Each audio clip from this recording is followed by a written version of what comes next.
On m'appelle Laurette.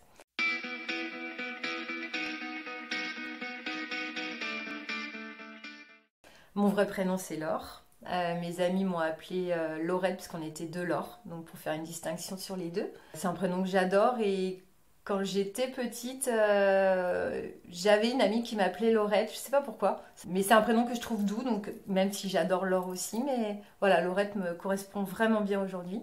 Comme une femme dynamique, souriante, plutôt joyeuse, qui dit pas forcément ses sentiments, mais qui adore écouter ceux des autres. Quelqu'un qui a besoin d'être entouré. Alors, j'ai besoin d'être entourée, mais j'ai aussi besoin de me retrouver à un moment donné seule pour me ressourcer. Ça, c'est quelque chose qui est important pour moi. Grande voyageuse, je le suis un peu moins maintenant, mais je l'ai été. Et qui aime la vie. Voilà. Je crois que ça résume bien. Que ça soit manger, boire, danser, rigoler, rencontrer, échanger. Voilà, ça c'est moi. Moi, je pense que je suis quelqu'un de sensitive en fait, je sais pas si ça se dit, mais ressentir les choses en fait. Voilà. Ça, je pense que c'est quelque chose que j'ai depuis que je suis petite. Avec les voyages qu'on a fait, je me suis rendu compte qu'il y a plein de pays où on en parle de ça.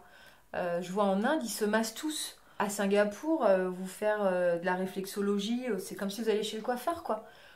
Donc c'est génial, c'est génial. Mais nous, en tout cas, Européens, on a fait fi de ça, alors qu'on a tout. Parce qu'on a un pays qui est juste extraordinaire et beaucoup de gens nous envient. Vous dites que vous êtes français, un Singapourien, vous regardez des yeux comme ça et il vous dit j'adore la France. Voilà.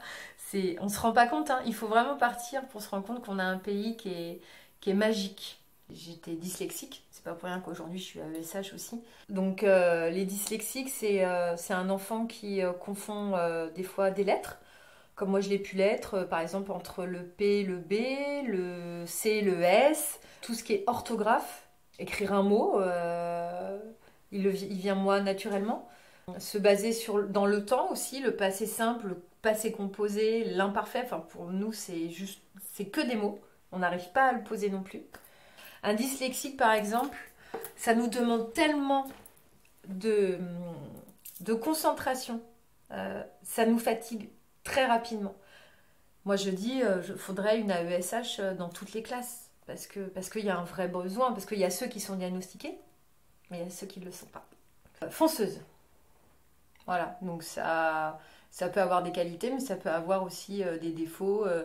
Comme je suis quelqu'un de passionné, je vais des fois pas forcément réfléchir et je vais y aller. Et des fois, ça a apporté ses fruits dans le bon sens et des fois, moins bien. Donc voilà, je crois que ça serait celui-ci. Si je devais en travailler un, ça serait de te dire, bon allez, je prends un peu de temps, de réflexion, et après je reviens sur ce que je dois faire ou pas. L'écoute, c'est quelque chose qu'on m'a toujours retranscrit. J'ai cette capacité d'écoute, c'est pour ça que je pense que j'ai fait beaucoup de choses dans ma vie. Et je pense que ça m'a servi.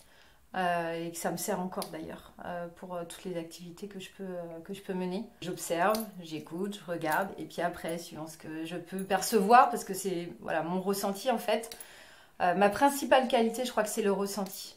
Je me rends compte que quand on écoute son ressenti premier, qui n'est pas facile à trouver, hein, on a forcément les réponses et c'est souvent les bonnes.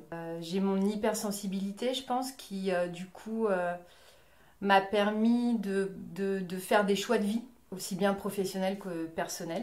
Ce côté fonceuse aussi, où effectivement, quand on fonce, on ne se pose pas de questions, donc on y va, et peu importe ce qu'il y a devant, faut y aller, on y va. Oh là là, beaucoup, tout ce qui se passe aujourd'hui me procure de la peine. C'est ce qui est difficile pour une hypersensible pour moi.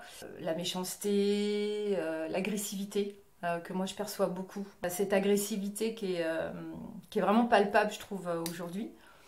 Moi, ça me touche beaucoup. Donc j'essaye de me protéger de ça. C'est pour ça que je me suis retrouvée avec les enfants, parce que les enfants, ils sont vrais. Voilà, il y a pas de tricherie, on fait pas semblant. Ça aussi, ça me touche beaucoup. La manipulation qu'on peut avoir sur les gens. La méchanceté gratuite me peine aussi. Quelqu'un qui va faire du mal à un animal, voilà, ça me touche. Un animal qui est blessé, je ressens qu'il est blessé. Comme je suis dans l'écoute, je ressens l'émotion de l'autre. Ça peut être très perturbant des fois, parce que la personne qui est en face ne comprend pas forcément, mais je ressens la tristesse d'une personne, je ressens quelqu'un qui est pas bien, comme je ressens quelqu'un qui est bien dans ses baskets, qui est clair avec lui-même. Mais quelqu'un qui est vraiment pas bien, je le ressens. Un enfant qui a de la peine, je le ressens de suite. Voilà, toutes ces choses-là. Donc du coup, c'est fort. Voilà. Donc c'est vraiment ces choses-là qui peuvent m'attrister. Oh là là, la nature. Alors moi, c'est un truc, un arbre, des fleurs, un bon repas avec des amis où on rigole et on se prend pas la tête. Ça, voilà, ça me remplit. Un enfant qui me remercie parce que bah, j'ai réussi à l'aider. Voilà, ça c'est waouh, c'est top. Des choses simples de la vie en fait. Tout ce qui est simple, me balader dans Metz, me balader, aller cueillir les champignons. Je pense que je suis quelqu'un plus de la terre. Il y a des gens qui ont besoin de la mer. Moi, je l'aime, hein, l'étang, mais je vais pas forcément dessus. Je suis plus quelqu'un de terrienne. Tout ce qui a attrait à la nature me fait du bien. Et d'ailleurs, en ces temps un peu bizarres, c'est ce que je vais chercher. Ah, tout ce qui est non palpable. J'ai appris le shiatsu, donc, qui est une méthode comme l'acupuncture, sauf qu'on n'utilise pas les aiguilles, on utilise les mains et autres, mais pas d'aiguilles. Et aujourd'hui, j'en fais mon métier. Voilà, donc ce qui me passionne, c'est ça, c'est tout ce dont on ne parle pas, qui est énergétique, et ce qu'on peut en faire avec, parce qu'on a vraiment des super résultats, tout en douceur. Je suis quelqu'un qui est très contact, donc ce besoin de toucher, voilà, quand j'achète un vêtement, j'ai besoin de toucher. Je pense que c'est pour ça aussi que je pourrais attirer par les pierres, parce qu'il y a ce côté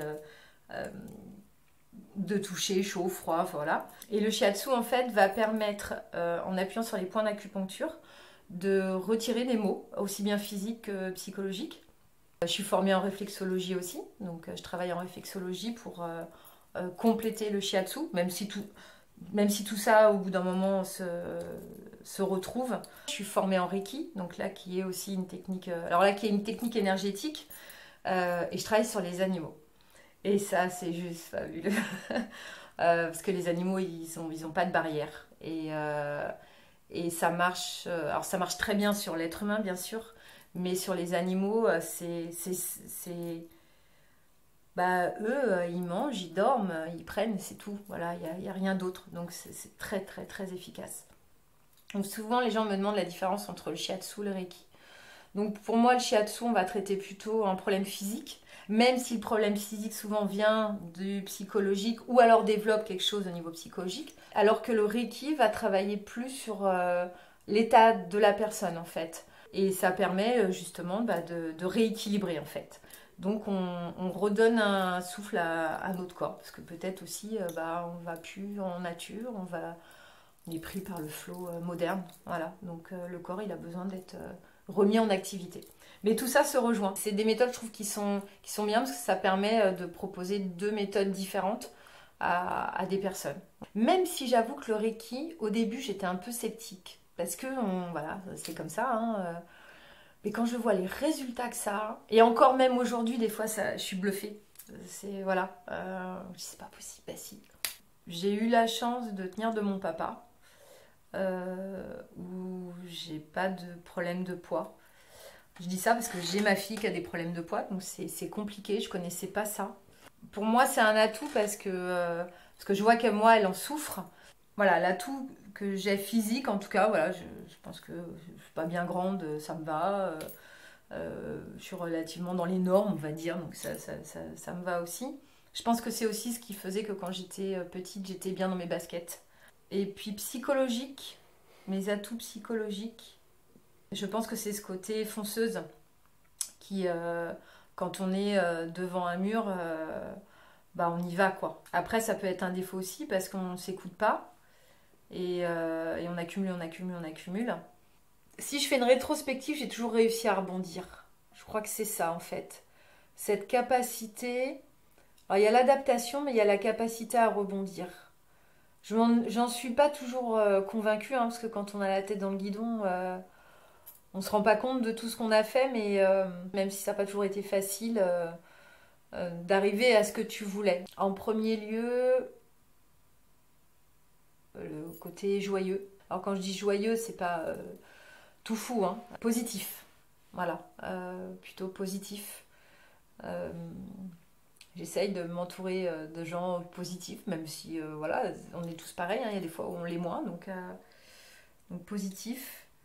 Et puis la gentillesse, toujours, c'est vraiment quelque chose qui pour moi prédomine.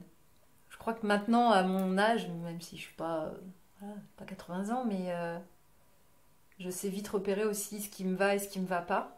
Ce besoin de m'entourer plus de gens dans la même dynamique que moi, quoi, gentils, euh, honnêtes, qu'on puisse s'entraider, qu'il n'y ait pas de jugement, qu'il n'y ait pas de jalousie. Voilà, parce qu'on a tous des histoires, on a tous nos casseroles, on est tous pareils.